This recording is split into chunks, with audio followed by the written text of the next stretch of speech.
பிரைஸ்லால் ஆண்டவர் இயேசு கிறிஸ்து நாமத்தினாலே வாழ்த்துக்கள். ஒரு வசனத்தை வாசிக்கிறேன். யோபின் புஸ்தகம் 9ஆம் அதிகாரம் வசனம் 10. ஆராய்ந்து முடியாத பெரிய காரியங்களையும் எண்ணி முடியாத அதிசயங்களையும் அவர் செய்கிறார் என்று சொல்லி யோபு சொல்லுகிற இந்த வார்த்தை பார்க்கிறோம். ஆராய்ந்து முடியாத பெரிய காரியங்கள், எண்ணி முடியாத அதிசயங்கள், இவை இரண்டையும் கர்த்தர் செய்கிறார் என்று சொல்லி யோபு தன் வாழ்க்கையின் அனுபவத்திலிருந்து சொல்கிறார். யோபுடைய வாழ்க்கையில் அநேக பிரச்சனைகள், அநேக போராட்டங்கள், இழப்புகள், அவருடைய பொருளாதாரம் வீழ்ச்சியடைந்தது, இருந்த மிருகங்கள் எல்லாம் இல்லாமல் போனது, அழிந்து போனது, வீடுகள் போனது, பிள்ளைகள் போயிட்டாங்க, யாருமே இல்லை. இப்படிப்பட்ட சூழ்நிலையில் மனைவி மாத்திரம் தான் இருக்கிறாங்க. ஆனால் இப்படிப்பட்ட சூழ்நிலையில் யோபுவால் எப்படி சொல்ல முடிந்தது? தேவன் ஆராய்ந்து முடியாத பெரிய காரியங்களை செய்கிறவர், எண்ண முடியாத, எண்ணிக்கைக்கு அடங்காத அதிசயங்களை அவர் செய்கிறவர் என்று யோபால் மாத்திரமே சொல்ல முடியும். நாம் நம்முடைய வாழ்க்கையிலேயோ ஊழியத்திலேயோ ஒரு சிறிய ஒரு காரியத்தில் தோல்வி அடைந்து விட்டால் நம்மோடு கூட தேவன் இருக்கிறாரா என்று சொல்லி ஒரு கேள்வி நமக்குள்ளே வந்துவிடும். நாம் ஏன் நடக்கலது, ஏன் ஆகலை என்று சொல்லி நம்மை நாமே யோசித்து நாம் டிஸ்கரேஜ் ஆகிடுவோம். ஆனால் இங்கே யோபு சொல்கிறார், தேவன் ஆராய்ந்து முடியாத, அப்படின்னா நம்முடைய சிந்தனைக்கு அப்பாற்பட்டு, எண்ணத்திற்கு அப்பாற்பட்டு, அதை ஒரு மனிதனுடைய மூளையினால் புரிந்து கொள்ள முடியாது, அதை ஒரு மனிதன் மூளையினால் திட்டம் போட முடியாது. ஆராய்ந்து முடியாத, இது எப்படி ஆகும், ஆராய்ச்சி பண்ணாலும் முடியாது. அப்படிப்பட்ட பெரிய காரியங்கள் ஆராய்ச்சி பண்ணாலும் முடியாது. வானம் பாருங்கள், வானத்தில் எவ்வளோ பெரிய பறந்து விரிந்த வானம், எவ்வளோ அகலம் இருக்கும், எவ்வளோ நீளம் இருக்கும், யாருக்கும் தெரியாது. இந்த பூமியின் அகலம் நீளம் எவ்வளோ யாருக்கும் தெரியாது. தேவன் அப்படிப்பட்ட படைப்புகளை அவர் படைத்திருக்கிறார். மனுஷனுடைய படைப்பெல்லாம் கொஞ்சம்தான். தேவனோ மிகப்பெரிய படைப்பை தன்னுடைய வாயின் வார்த்தைகளால் அவர் படைத்திருக்கிறார். அப்படிப்பட்ட படைப்பெல்லாம் ஆராய்ந்து முடியாததாக இருக்கிறது. ஒரு மனிதனை உருவாக்குவது தேவனுடைய ஒரு மாபெரும், ஒரு பெரிய ஆராய்ந்து முடியாத காரியமாக இருக்கிறது.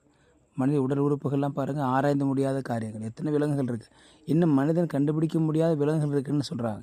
மனிதன் கண்டுபிடிக்க முடியாத உயிரினங்கள் இருக்குதுன்னு சொல்லி சொல்கிறாங்க. அவ்வளோ பெரிய காரியங்களை தேவன் செய்திருக்கிறார். இன்னும் எத்தனையோ காடுகள் இல்லை, இன்னும் அமேசான் காடுகள் எத்தனை விலங்கு இருக்குதுன்னு தெரியல, எத்தனை பூச்சிகள் இருக்குன்னு தெரியல என்று சொல்லி சொல்கிறார்கள். அப்போது தேவனுடைய படைப்பும் அவருடைய சிருஷ்டிப்பும் நம்மால் ஆராய்ந்து முடியாதது.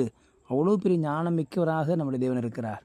எண்ணி முடியாத அதிசயங்கள், கவுண்ட்லெஸ் மிராக்கள், எண்ணி முடியாத அதிசயங்கள், 1 2 3 அப்படி எண்ணவே முடியாது.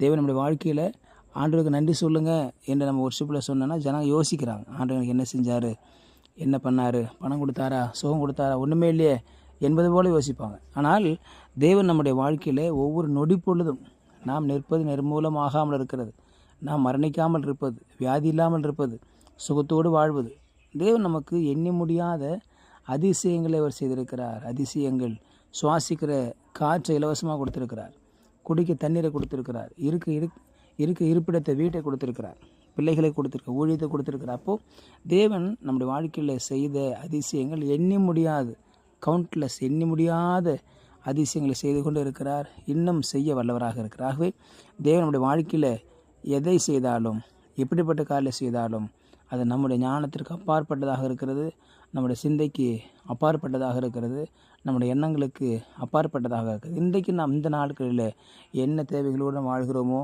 அதை ஒவ்வொருவரும் நீங்கள் அறிவீர்கள். ஆனால் நீங்கள் அந்த காரியத்தை யோசித்து பார்த்தால் அது மிக கடினமாக தோணும். இது எப்படி ஆகும் என்று சொல்லி கடினமாக, பாரமாக தோணலாம். ஆனால் தேவனுடைய பார்வையில் மிகப்பெரிய காரியங்களையும் மிகப்பெரிய அதிசயத்தையும் மிக லகுவாக செய்திடுவார். தேவனால் கூடாத காரியம் ஒன்றுமே இல்லை என்று வேதத்தில் வாசிக்கிறோம். ஆகவே தேவன் ஒரு வார்த்தை சொன்னால் போதும், அது நம்முடைய வாழ்க்கையில் அப்படியே ஆகும் என்று பார்க்கிறோம். ஆகவே நம்மால் யூகிக்க முடியாத, நம்மால் நிதானத்தோடு பார்க்க முடியாத அற்புதங்களையும் அதிசயங்களை தேவன் செய்ய இன்றைக்கும் வல்லவராக இருக்கிறார். ஆக நம்புவோம், அவரை பின்பற்றுவோம்.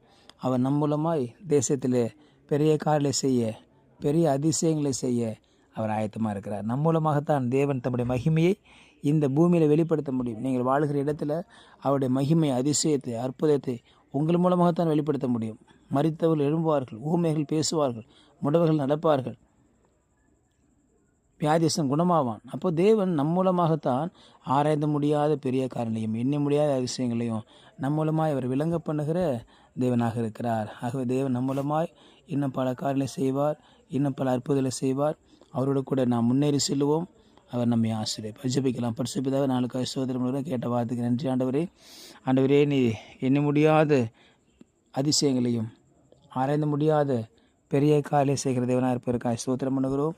தொடர்ந்து வார்த்தை கேட்க ஊரங்கத்தில் ஆசீர்வதியும். இயேசு நாமத்தில் பிதாவே, ஆமேன், ஆமேன். You will be success.